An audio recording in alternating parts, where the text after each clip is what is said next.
نشہ دو طرح کا ہے، ایک وہ نشہ ہے جو حرام ہے، اس سے بچنا چاہیے۔ اہل ایمان السلام علیکم ورحمۃ اللہ وبرکاتہ۔ دوستو، امید ہے کہ آپ سب بخیر ہوں گے۔ چلیے آج کا ویڈیو شروع کرنے سے پہلے آپ سے چھوٹی سی درخواست ہے کہ آپ چینل کو ضرور سبسکرائب کریں، لائک اور شیئر کریں۔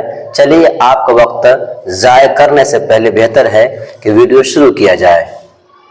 ایمان کو اس سے کٹنا چاہیے اور اپنے آپ کو اس سے محفوظ رکھنا چاہیے۔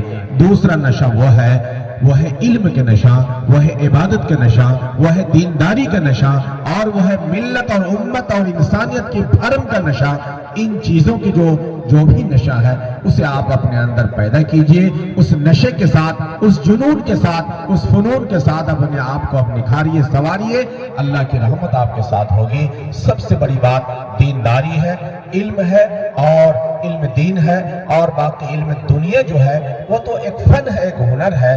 اصل میں ہم کو ان تمام تر تعلیمات سے خود کو آراستہ اور پیراستہ کرنے کی ضرورت ہے جس سے انسان اپنے آپ کو پہچانے، اپنے رب کو پہچانے، اپنے وجود اور اپنے حقیقت کو پہچانے۔ قرآن کریم نے بہت ہی ڈنکے کی چوٹ پر جگہ کہا ہے، وَفِي أَنفُسِكُمْ أَفَلَا تُبْصِرُونَ، لوگوں تم اپنی ذات کے اندر، اپنے وجود کے اندر، اپنے ڈھانچے کے اندر، اپنے 6.5 فٹ کے سٹرکچر کے اندر غور فکر کرو کہ تم کیا ہو اور تمہارا وجود کیا ہے، تمہاری اصلیت کیا ہے اور تمہاری حقیقت کیا ہے۔ جس دن یہ انسان اپنے آپ کو پہچان لے گا، جس دن یہ انسان اپنے رب کو پہچان لے گا، اس دن کائنات کو پہچان لے گا، اس دن رب کی رضا کو جان لے گا، اور جس کے ساتھ رب کی رضا ہے، جس کے ساتھ رب کی ربوبیت ہے اور وحدانیت کا اعتراف و اقرار ہے، وہ انسان خوش نصیب ہے، دنیا کے اندر بھی اور آخرت کے اندر بھی۔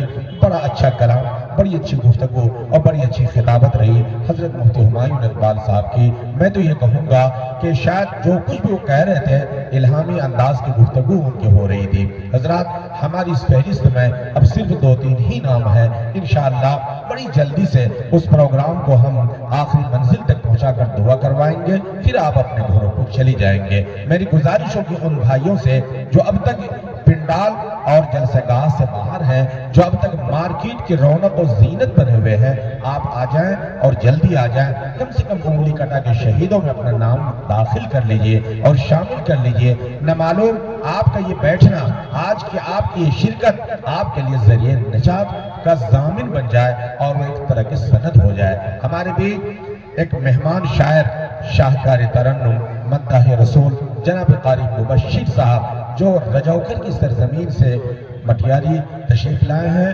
ہمارے بھی اس فہرست میں جناب حافظ و قاری عزیزی ابو طلحہ سلمہ، جو جامعہ تجوید القرآن کے مایناز متعلم رہ چکے ہیں، میں بحمداللہ بہترین تلاوت، بہترین قرآن مجید کی قرأت اور بہترین لب و لہجے میں پڑھنے کا ہنر بھی اسے اللہ نے دیا ہے۔ انشاءاللہ اس بچے کو بھی ہم پیش کریں گے، لیکن چونکہ ہمارے بیچ ایک میزبان ہے، ایک مہمان ہے، تو میں مہمان کو ترجیح دینا ہوں، اس کے بعد پھر انشاءاللہ عزیز ابو طلحہ کو بلاؤں گا۔